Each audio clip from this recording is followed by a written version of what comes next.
ಒಳ್ಳೆಯ ಗುಣ ಇರುವಂಥ ಹೆಣ್ಣು 2 ಕುಲವನ್ನು ಉದ್ಧಾರ ಮಾಡ್ತಾಳೆ. ಕೆಟ್ಟ ಗುಣ ಬಂತು ಅಂದರೆ ಹೆಣ್ಣು ಮನೆಗೆ ಒಂದು ಮಾರಿ ಆಗ್ತಾಳೆ. ಇಷ್ಟು ಭಯಂಕರವಾದ ಸ್ವಭಾವ ಇದೆ ಅಂತೆಲ್ಲ ನಿಂದನೆ ಮಾಡಿದ್ದಾರೆ. ಕೃಷ್ಣ ಬಂದು ಯಶೋದೆ ಬಳಿ ಹೇಳ್ತಾನೆ, ಅಮ್ಮ, ಹೆಣ್ಮಕ್ಕಳ ಚಾಡಿ ಮಾತಿಗೆ ಮಾತ್ರ ಮೋಸ ಹೋಗಬೇಡ. ನಿನಗೆ ಯಾರಾದರೂ ಗಂಡು ಮಕ್ಕಳು ಬಂದು ನನ್ನ ವಿಷಯದಲ್ಲಿ ಚಾಡಿ ಹೇಳಿದರೆ ಅವಾಗ ಸ್ವಲ್ಪ ಎನ್ಕ್ವೈರಿ ಮಾಡು. ಬರೀ ಹೆಣ್ಮಕ್ಕಳು ಚಾಡಿ ಹೇಳ್ತಾರೆ ಅಂದರೆ ನೀನು ಒಪ್ಪಬೇಡ ಅಂತ. ಬಹುತೇಕ ಭಾಗವತದಲ್ಲಿ ಕೃಷ್ಣ ಕಳ್ಳತನ ಮಾಡಿದ್ದ ಚಾಡಿ ಹೇಳಿದ್ದೆಲ್ಲ ಹೆಣ್ಮಕ್ಕಳೇ. ಅದಕ್ಕೆ ಯಶೋದೆಗೆ ಯಾರ ಮೇಲೂ ವಿಶ್ವಾಸ ಇಲ್ಲ.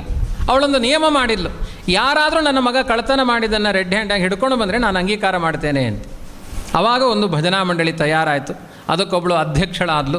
ಅಧ್ಯಕ್ಷಳ ಒಂದು ನಿಯಮ ಮಾಡಿಕೊಂಡ್ಳು, ಕೃಷ್ಣ ಹೇಗಿದ್ರೂ ಮನೆಗೆ ಕಳ್ಳತನಕ್ಕೆ ಬರ್ತಾನೆ, ಅವನನ್ನು ಹಿಡಿಲಿಕ್ಕೆ ಉಪಾಯ ಏನು ಅಂದರೆ, ಒಂದು ಪಾತ್ರೆ ಒಳಗಡೆ ಹಾಲು ಮೊಸರು ಬೆಣ್ಣೆ ಎಲ್ಲ ಹಾಕಿ ಆ ಪಾತ್ರೆ ಒಳಗಡೆ ಒಂದು ಗಂಟೆಯನ್ನು ಕಟ್ಟಿ ಅದನ್ನು ಎಳೆದು ಮೇಲೆ ಕಟ್ಟಿದ್ಲು. ವಿಟ್ಲಪಿಂಡಿ ಉತ್ಸವದ ಹಾಗೆ ಮೇಲೆ ಕಟ್ಟಿದ್ಲು.